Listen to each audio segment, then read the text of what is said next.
Aman Benson. Le journal des stratèges. Boris Kalt.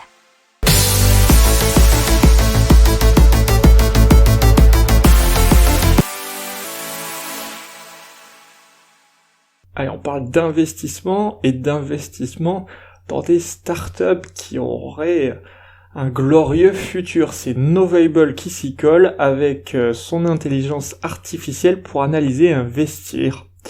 Et donc c'est une IA qui a levé 600 000 € pour analyser l'ensemble des jeunes startups et trouver la future pépite dans tout le lot. Alors bien sûr, il dispose d'une énorme quantité de données et d'un logiciel d'analyse qui permet de sélectionner les meilleurs dossiers selon des critères présélectionnés. Donc forcément ça va pas mal plaire aux futurs investisseurs et pourquoi pas au fonds pour bien sûr sélectionner des sociétés avec un glorieux avenir. Alors, ils ont déjà conquis plusieurs entreprises dans le monde pharmaceutique, dans le conseil et de la fabrication de composants. Alors, ils nous viennent de Belgique et ils ont, bien entendu, levé des fonds, dont 600 000 € il y a quelques temps. Et maintenant, on parle de vente immobilière instantanée avec Zephyr. Alors c'est une vente en ligne en quelques clics et sous un délai d'1 semaine. Il rachète directement sans condition suspensive après une visite sur place. Comment ça se passe ? C'est un expert en valorisation de biens qui estime le prix au plus près du marché à l'aide d'un algorithme. Le compromis est ferme et définitif et il est signé en 7 jours. Par contre, le déblocage de l'argent par les banques partenaires de Zephyr peut prendre autant de temps que dans le cadre d'une vente classique. C'est ce qu'on appelle la vente immobilière instantanée. Zephyr se rémunère en prélevant des frais de 7 à 8%.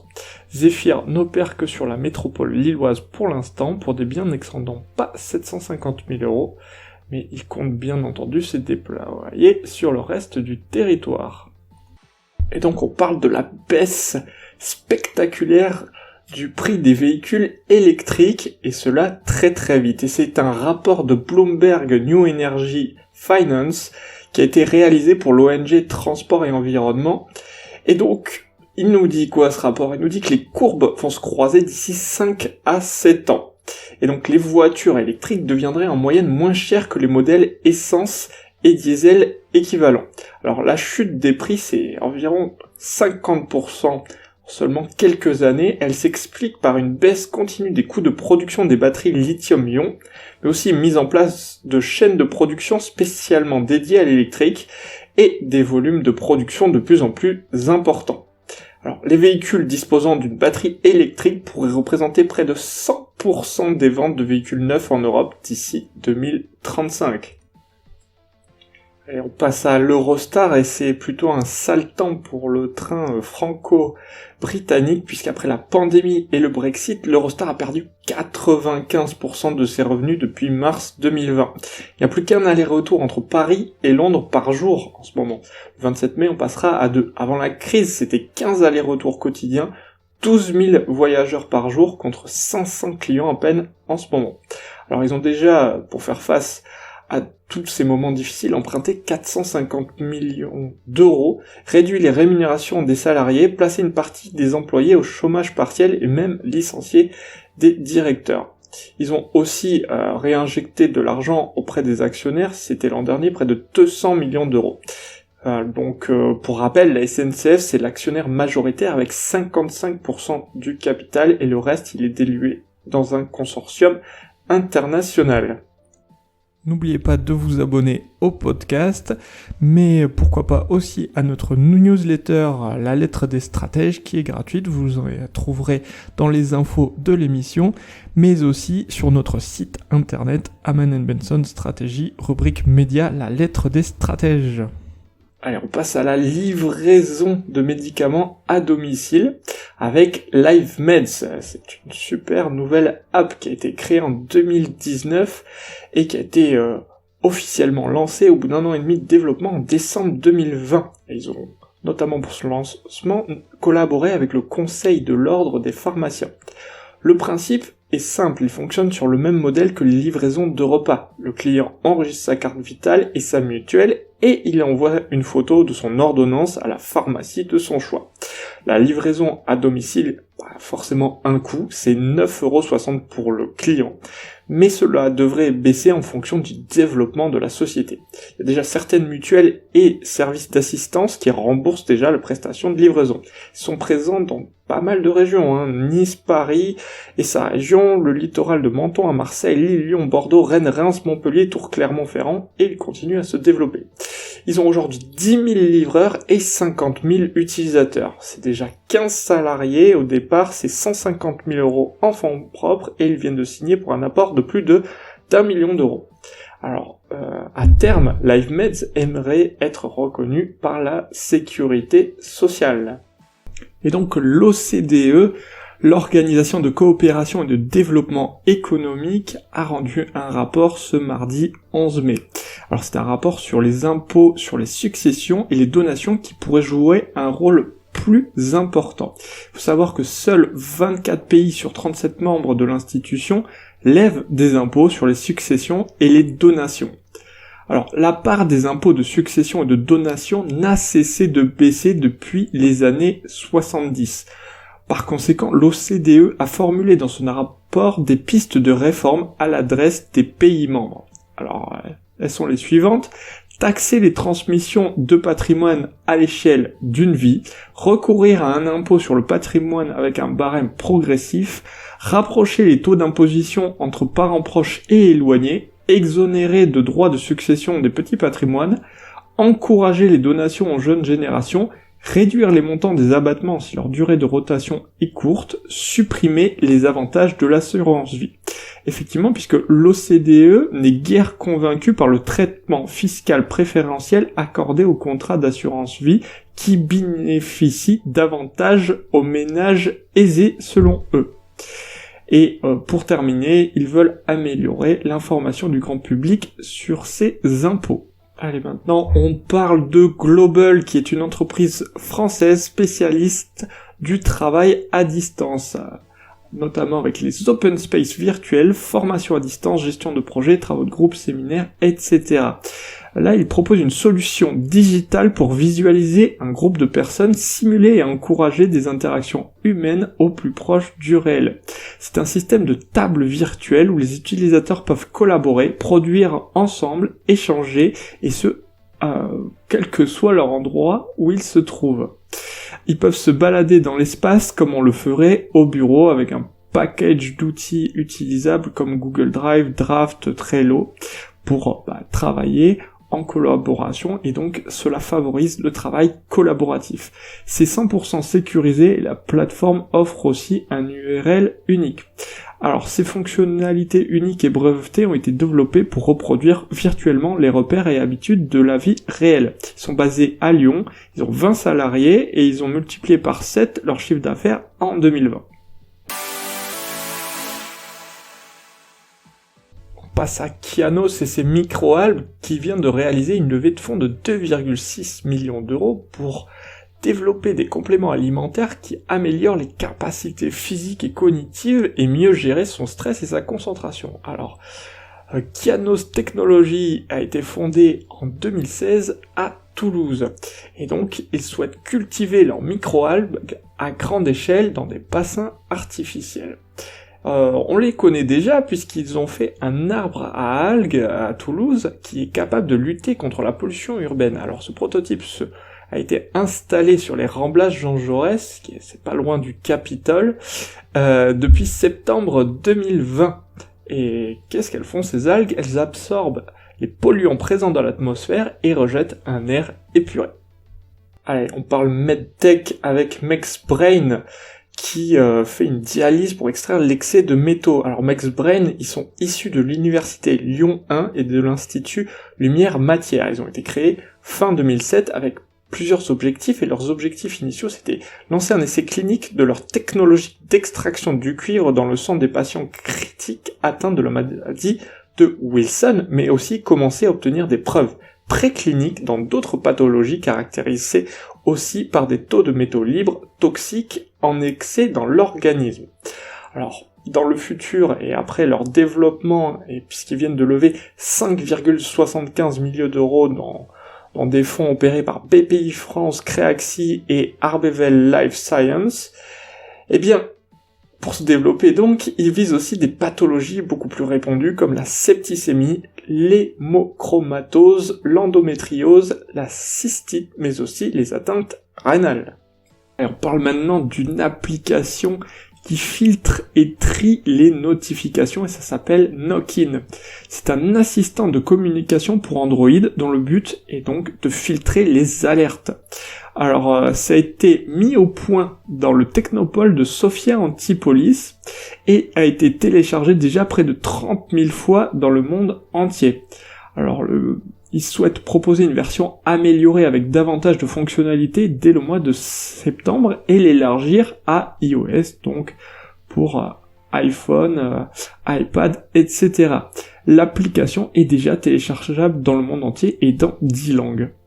Et donc pour commencer, on va se consacrer à Grégoire Kaplan, qui était un ancien docteur en géochimie et qui au moment du premier choc pétrolier s'était demandé s'il était possible de fabriquer un carburant produit avec n'importe quel déchet végétal. Et effectivement, il l'a réussi, il a nommé le carburant K. Et pour cela, il a recréé le mécanisme de jeunesse des pétroles, c'est-à-dire que la nature, ce qu'elle peut le faire en transformation de matière organique, il s'est dit que l'homme devait pouvoir le reproduire.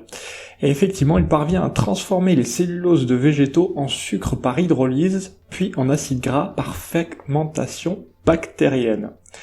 Ensuite, il a appliqué le procédé mis au point par l'allemand Kolb en 1849 sous électrolyse, avec les acides gras qui se transformaient en hydrocarbures saturés. Alors il faut savoir qu'avec ce procédé, 4 kg d'herbe sèche donnent 1 kg d'or noir en moins d'une semaine.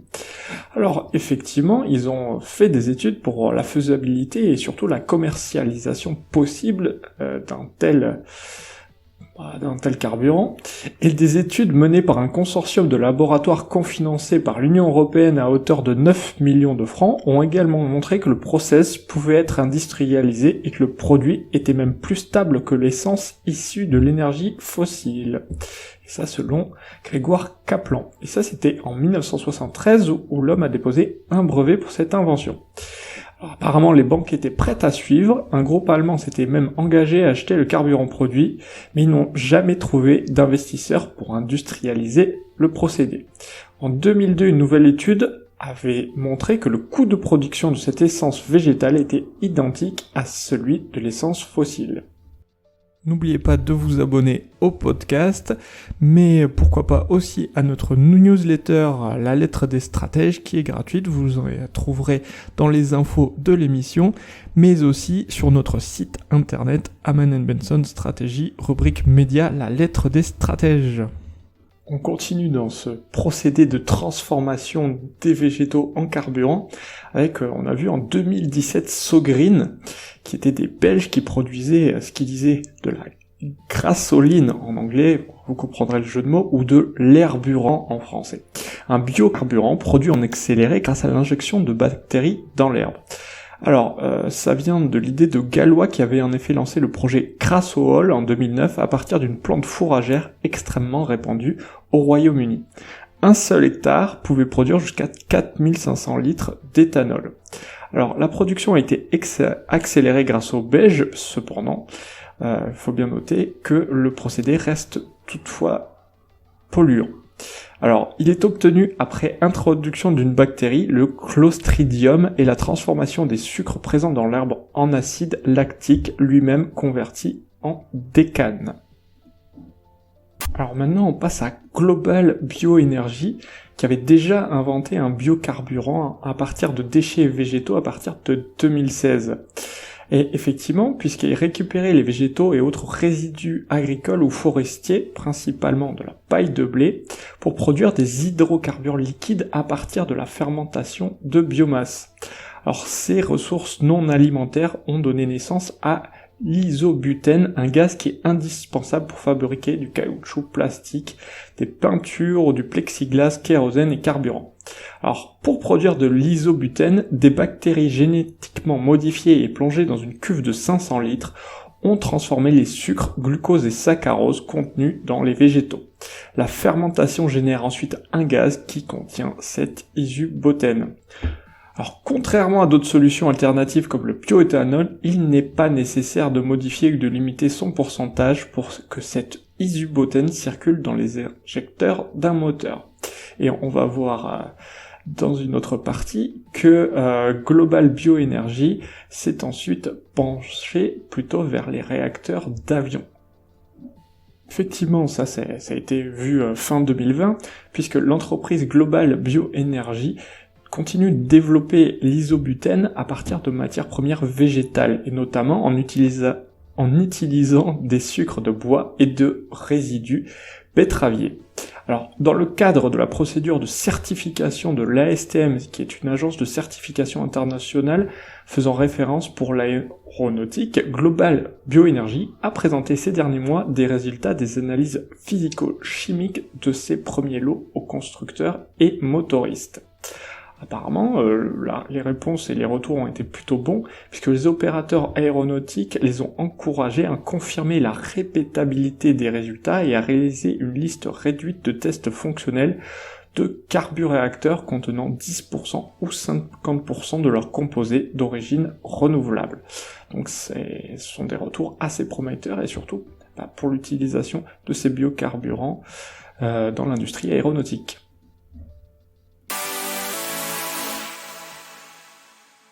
Allez, on se lance tout de suite en parlant des SMR, ces petits réacteurs nucléaires modulaires, donc Small Modular Reactor en anglais. Ce sont des petits réacteurs atomiques qui pourraient être une solution pour la fourniture d'énergie décarbonée. Ils peuvent offrir de l'électricité décarbonée à des sites géographiquement isolés, comme les îles, des navires, des bases nautiques, mais aussi alimenter en électricité propre des endroits qui jusqu'alors profitent d'une énergie produite à base de combustibles fossiles. Alors, ces SMR disposent d'une puissance pouvant varier de 10 à 300 MW. Ils sont une alternative aux centrales nucléaires conventionnelles et aux centrales à charbon. En France, ils sont soutenus par EDF et le CEA, le Centre d'énergie atomique. Le projet français s'appelle Neward, qui serait bien positionné pour faire avancer la transition énergétique. Le plan de relance français prévoit un budget de 170 millions d'euros pour accélérer la recherche sur les petits réacteurs modulaires. Allez, on vous parle maintenant d'énergie hydrolienne avec Orbital Marine Power. Alors, une hydrolienne, qu'est-ce que c'est ? C'est une turbine placée sur les fonds marins, dont les pales transforment en électricité les courants de marée, de la même manière qu'une éolienne transforme l'énergie du vent. Très facile à comprendre du coup.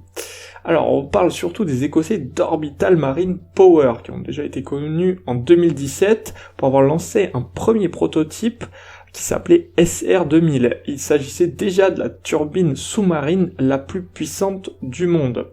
Mais maintenant, ils en ont envoyé une nouvelle sur les eaux, enfin plutôt sous les eaux, qui dispose de deux énormes turbines immergées d'un diamètre de 20 mètres disposées au bout de bras articulés de 18 mètres. La société affirme que Orbital O2 a la capacité de produire suffisamment d'électricité propre et prévisible pour répondre à la demande d'environ 2000 foyers britanniques et compenser les émissions d'environ 2200 tonnes de CO2 par an, ce qui n'est pas rien. N'oubliez pas de vous abonner au podcast, mais pourquoi pas aussi à notre newsletter La Lettre des Stratèges qui est gratuite, vous en trouverez dans les infos de l'émission, mais aussi sur notre site internet Aman & Benson Stratégie, rubrique média La Lettre des Stratèges. Allez, on parle d'impression de meubles 3D fabriqués en plastique recyclé. Et ce sont les chercheurs du laboratoire LF2L de l'Université de Lorraine de Nancy qui planchent sur le sujet. Alors c'est un projet qui est mené dans le cadre d'un autre grand projet européen baptisé Inédit pour Open Innovation Ecosystems for Do It Together Process. Les scientifiques nancéiens ont pour l'instant commencé à fabriquer des éléments de mobilier grâce à une imprimante 3D open source américaine qui s'appelle la Gigabot X de la société RE3D, Re3D, vous prononcez comme vous voulez. Alors la matière première qui a été choisie, ce sont des bouchons de bouteilles plastiques, et le projet a déjà commencé en 2019 et il doit durer 3 ans. Maintenant on vous parle d'hydrogène et plus particulièrement du premier train de passagers à hydrogène qui a été mis au point par Alstom et ça s'appelle Coralia Highline.